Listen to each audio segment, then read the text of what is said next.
Saludos amigos y amigas, gracias por estar una vez más con nosotros en este podcast de Opinión Plural. Mi nombre es César Rodríguez, comunicador social y locutor de la ciudad de Puerto Plata en la República Dominicana.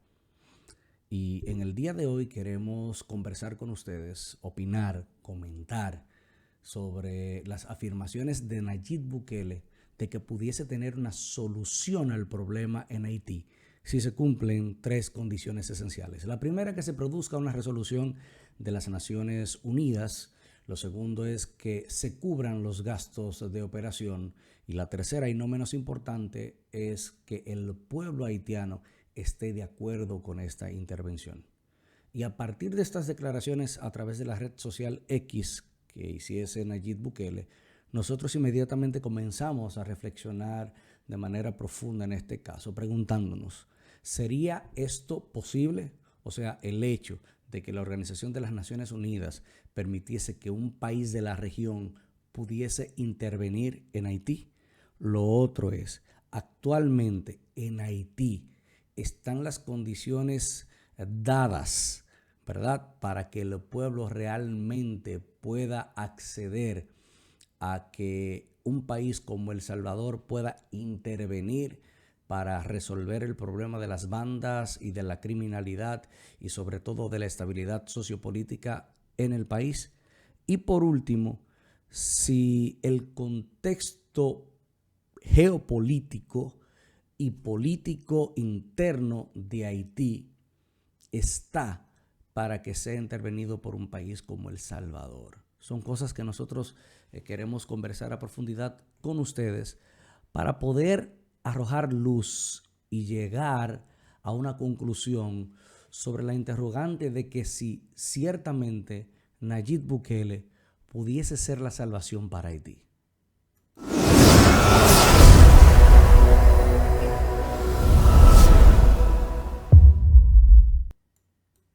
Bien, nosotros no queremos continuar con este tema sin antes poder extender a ustedes la invitación para que le pueda dar me gusta a este video, para que se suscriba ahora mismo a nuestro canal de YouTube y dele a la campanita para recibir las notificaciones cada vez que nosotros colocamos un nuevo material audiovisual para ustedes. Y también poder invitarles a ustedes a que nos puedan seguir en nuestras redes sociales como @elpluralrd en Facebook, en Instagram y en la red social X, lo que antes era la red social de Twitter.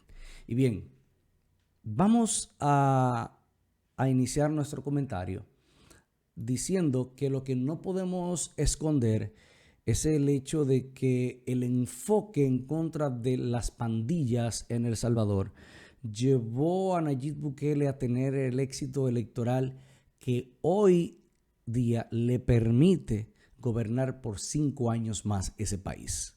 Ciertamente exitoso en su país el plan que diseñó para acabar con las pandillas. Inclusive, varios periódicos de carácter internacional como El Clarín y El País de España destacan algunas cosas que nosotros queremos destacar frente a ustedes.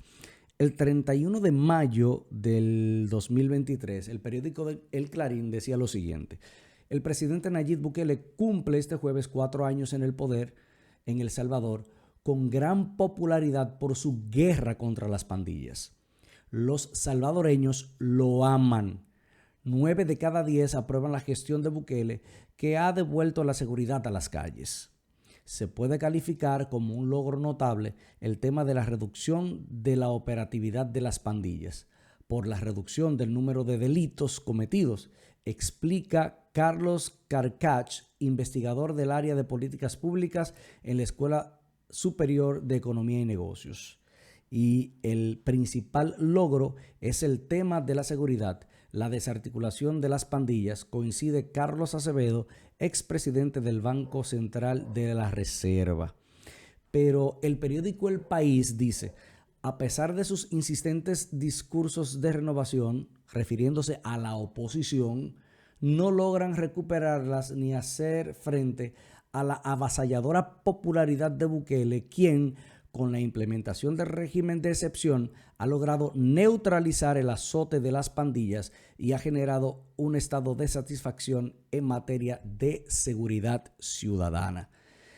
Ciertamente, como dicen estos dos periódicos, uno del 31 de mayo del 2023 y otro de enero del 2024, esta acción ha reducido en aquel país de manera significativa el asesinato y los hechos delictivos.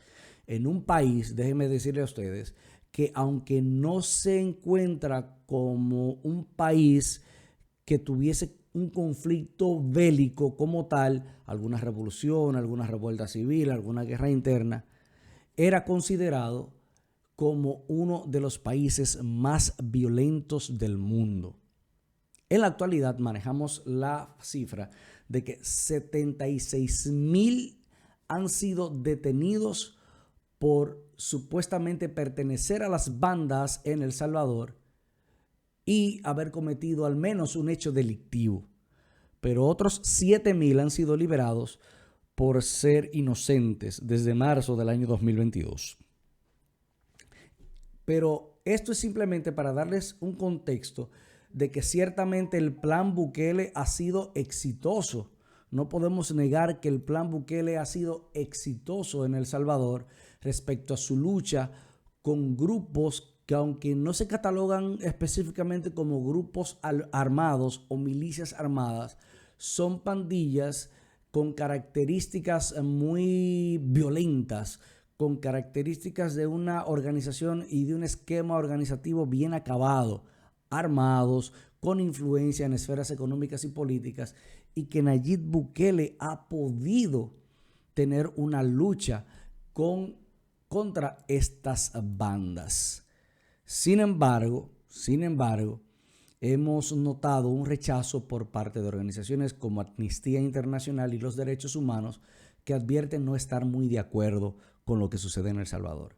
Pero respecto al Salvador, con relación a la situación en Haití, no es desde ahora que El Salvador está poniéndose a la disposición de el hermano país de Haití.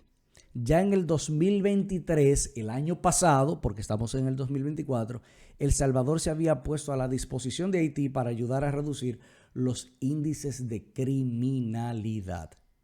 Ahora bien, puestos ustedes en contexto de que ciertamente Nayib Bukele ha podido ser exitoso en la lucha contra la delincuencia y las bandas, que pudiésemos decir bandas armadas también en El Salvador, es el hecho de poder reflexionar si realmente el modelo Bukele aplica en Haití. Y miren, tal vez lo que Bukele no entiende es cómo funciona o cómo funcionan las estructuras mafiosas de Haití, en donde increíblemente, y lo hemos dicho en otros espacios donde hacemos comunicación, lo que conviene es el caos y no el desorden. Increíblemente, para carteles de narcotráfico, para quienes trafican con armas, con joyas, con alimentos, quienes practican trata de blancas, ven en Haití una tierra de nadie y una oportunidad para utilizarlo como un territorio satélite o como un territorio de origen de procesos delictivos y de procesos mafiosos que si Haití estuviese en orden, entonces no fuesen posible.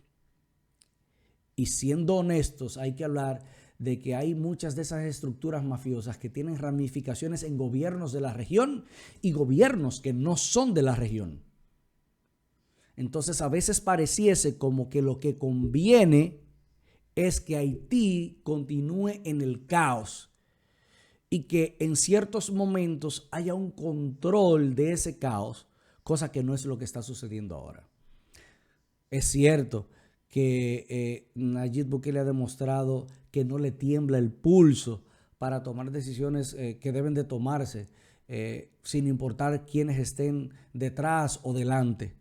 Pero por eso nosotros preguntábamos anteriormente, ¿es el mismo contexto geopolítico y sociopolítico el de Haití que el de El Salvador? O sea, ¿se parecen estos dos países en cuanto a su sociología, su construcción social, su construcción de las organizaciones políticas, quienes tienen, vamos a decir, ese poder oculto y todo ese tipo de cosas que se dan. Sería importante saber eso. Una de las 3 condiciones que Nayib Bukele coloca es que el pueblo haitiano esté de acuerdo. Y déjeme decirle que en lo que hemos investigado, al parecer, una gran mayoría en Haití no está de acuerdo con una intervención porque entiende que una vez más se estaría lesionando su soberanía. Recuerden que el pueblo haitiano no es muy afín a la comunidad internacional porque desde Haití se entiende, que ellos han sido muy golpeados en cuanto a su soberanía se refiere. Muchas intervenciones militares, muchos golpes de Estado que desde su punto de vista han sido patrocinados u organizados desde naciones extranjeras, y ellos entienden que ha habido mucha injerencia. Además, entienden que desde su independencia nunca han sido soberanos, pues sus decisiones, como dije anteriormente, han estado supeditadas a la influencia e intervención ajena a Haití. O sea, ellos creen, ellos saben, ellos conocen al dedillo que cualquier decisión que se tome respecto a Haití como nación, más que esa decisión proceder de procesos políticos y sociales internos de Haití, esos procesos obedecen a recetas que son de la comunidad internacional y no del pueblo haitiano. Y parece que ellos están desde su óptica, desde sus perspectivas, claros en esa situación. Y ponen como ejemplo el hecho de que todas las intervenciones que se han hecho en Haití han sido un fracaso. Y para muestra un botón, y tenemos como principal muestra de ese argumento es la última intervención hecha por la MINUSTAH, que llevó una serie de males sociales a Haití que todavía es la hora que no tienen solución. Y expuesto todo esto, entonces, nosotros tenemos que volver a preguntarnos, ¿sería la receta Bukele una receta efectiva en Haití? ¿Corresponde la receta Bukele a las necesidades sociopolíticas, de organización, de vuelta a la soberanía, al orden constitucional y al orden institucional en Haití? ¿Estaría Nayib Bukele dispuesto a enfrentar no solamente estructuras mafiosas que se benefician del orden en Haití, sino también de estructuras de gobiernos que de alguna manera les interesa que en Haití continúe el desorden que hoy se vive en ese país? Y culminamos preguntándonos, ¿ciertamente estaría la ONU, la Organización de las Naciones Unidas, en la disposición de permitirle a Nayib Bukele, líder de la región, que goza de una popularidad